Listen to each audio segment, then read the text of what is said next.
Welcome back to my film and TV channel. We're going over to BBC in association with Australian television for this one today. Yes, and based on a novel I'm familiar with and a writer I quite like in an odd sort of way, because it's not sort of...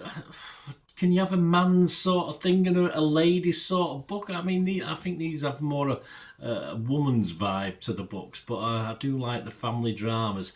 And we're talking a writer called Liane Moriarty, an Australian lady, and this is called The Last Anniversary. So I've read the book, but I read the book quite a while ago. So yeah, I went into this sort of remembering certain things, but not totally everything. Directed by John Paulson, and an adaptation by Samantha Strauss of Liane Moriarty's book. I think her sister's writing as well. I've just started to read one of her books as well. Executive producer Nicole Kidman. There you go. So we're in wonderful company amongst other producers. This is 6 episodes. We'll talk about that in a minute. Stars Teresa Palmer, Miranda Richardson. Love to see Miranda, and Daniel McDonald, a host of other stars and actors, of course. Very familiar with Australian watchers, and even here in the UK or other terraces, I'm sure you've seen some of the faces. What's it about? Well, Sophie Honeywell inherits a house on Scribbly Gum Island, a place with many secrets and made famous by the disappearance of a couple decades ago, leaving one of the children who's involved in this. Lots of familiar Aussie faces in this, and just like the best and worst of our own UK-based dramas, BBC, ITV, we won't bring Channel 5 into it because they're usually pretty poorly acted generally, but there's a mix of talent in this, from good to bad and in between, but none that I go, oh god, she's awful. And it's like accent, isn't it? I mean, I always cringe at a northern accent when I'm watching things like Game of Thrones and all these classic. I think this guy can't act. How's he getting these jobs over there in Hollywood?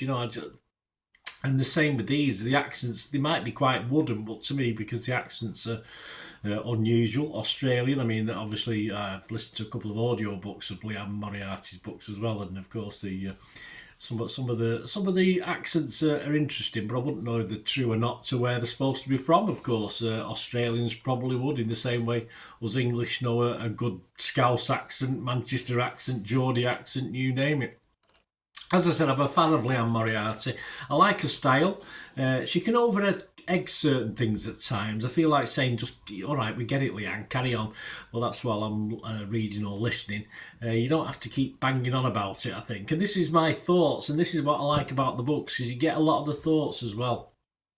And the style and humour sort of compensates for any small faults, of course it does. We'll get onto this in the brain in a minute. Scribbly Gum Island is fantastic. It's another of those wonderful, silly names for places we get from Australia, which are based on reality, aren't they? Because they do have weird names. I always find Australian men written by Liane to be a bit back in time for me, a bit back, going back to the old, back to the 70s, 80s as characters. It might just be Aussie men. It might be the way Liane perceives Aussie men to be. I've no idea.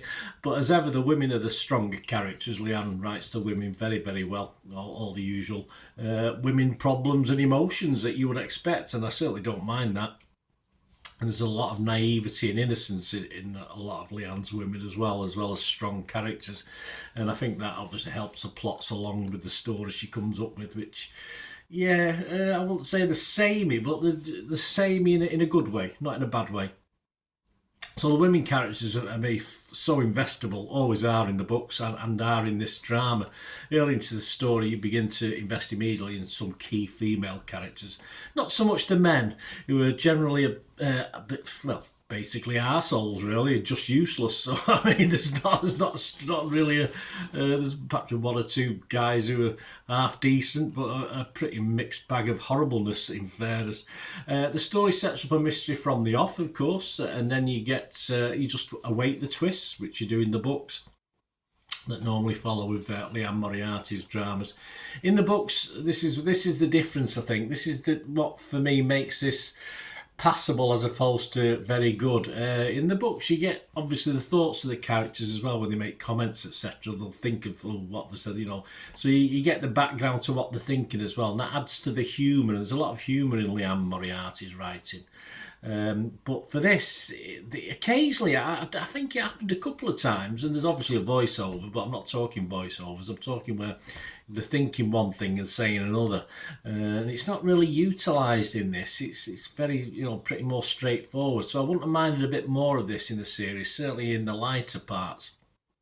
Because when I read the novels or listen to the novels, from time to time I just laugh because it makes me laugh what's being fun. It's usually what she's thinking while she's doing something, or a character's thinking while they're doing something. Just throwaway thoughts really, but it just makes it a little bit better, the books, and I don't think it quite works for this TV adaptation, unfortunately. And you do have to watch carefully because, as ever, again, a bit easier to follow in the books. There's a lot of flashbacks, so if you take your eyes off the screen for a minute, you might have gone back 20, 30 years or even longer. So don't get too easily distracted if you're watching this. Put your phone to one side because, of course, you know me, I do occasionally get distracted by my phone and doing other things while I'm watching something. So it's not the sort of thing, but I say in books it sort of works pretty well. In this, it throws a lot of information at you. And Liane's books are not overly wordy. If you get it on audiobook, for instance, you're probably talking 8 hours. I mean, I would say a standard thriller, family drama book's about, could be anything between 8 and 12 hours, but Liane's are always a little bit light on the words. So 6 episodes shouldn't be a real problem to actually adapt it and fill it, but they're especially at 45 minutes an episode. But I did think this felt a little bit laboured at times in the telling, of course, which is a bit of a negative.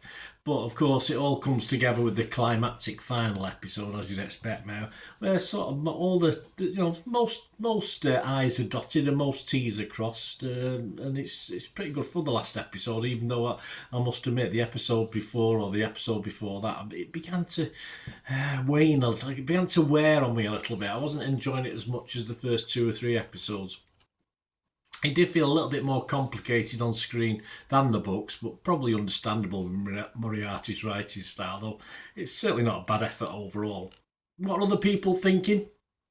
Well, Luke Bookmaster from the Guardian liked it. He scored at 80 out of 100. He said, the show might wrap up a tad neatly, but it's still very well made, full of big reveals balanced by surprising details. Yes, well, I never complain when all the loose ends are tidied up, and it's a one-off series. It's not a carry on. I mean, any series can be carried on, of course it can, but I wouldn't want certain things not to be wrapped up because that just annoy me. So I'm glad it does. Laura Zanosa from the AV Club was not as kind. She gave it 67, still a good score. She said there is perhaps one twist too many here, and the plot is a bit overstuffed. But what do you expect from a family that made its own mystery into a cottage industry, and that extra turn allows for a tender discovery about cantankerous Rose, played by Miranda Richardson, the remaining matriarch. Yes, it does overdo the twist to fill the 6 episodes. And it tries to be, and all it's doing is trying to be faithful to the source material, of course. And it never, for me, as I said, it never quite fully works in its book to film adaptation. Anita Singh from The Telegraph was a bit scathing. She only gave it 40. I thought it was a bit harsh. She said, Moriarty gave us Moorish thriller Big Little Lies, and while I've read that as well, and while The Last Anniversary is superficially similar, the main characters are all women who live by the sea. Liane doesn't always write about women living by the sea, don't think that. And Anita went on to say it's as dull as ditch water. Again, I can see where Anita's coming from. As I said, by episodes 4 and 5, I was beginning to become a little bit, get on with it. And I did binge watch this. I did watch it all in one, over an evening and a day. And I just think it did run out a little bit of steam until that concluding episode, of course. And I think, looking at it, even though there's a lot to cram in, I think 4 episodes probably could have been done a little bit better, or the 6 episodes with a little bit more, the thoughts coming into it rather than what's actually being said on the screen. But I think dull as dishwater is a little bit harsh. Yes, the book is better, as in many adaptations of books, and this is an okay attempt at bringing Moriarty to the screen. We've had it before, as mentioned there, with Big Little Lies, which I think was probably better adapted than this, but it does miss some of the nuances in this book with the last anniversary. So some of the little on the page nuances that we got, it does miss a little bit that we get from the writing version of this. So I'm not totally convinced, but let's have a look at the scores overall. Rotten Tomatoes, only 8 critics, and 7 were fresh and 1 was rotten, so all good. Metacritic, 62%. That's 5. Only 5 critics. 4 were positive, 1 was mixed, and no negative. And Internet Movie Database, it's come out really well as well. Just 706 scores and reviews when I'm recording this on the 28th of May, yes, 2025. I believe where I am now. It's all this thinking of my retirement coming up soon. 28th of May 2025. It's getting a 7.3 on Internet Movie Database, which is high. That's good. I'd expect that to drop a little bit. Personally, I did mark it fresh on Rotten Tomatoes, probably 55-45 in the fresh camp. Just about positive on Metacritic. It was bordering on mixed, in fairness, as I said, because I was getting a bit weary of it. It was okay, but I was just getting a little bit weary of it as the thing got into episodes 4 and 5. But I'll give this my watchable score. I recommend you watching it. I recommend you go on, if you like books, if you listen.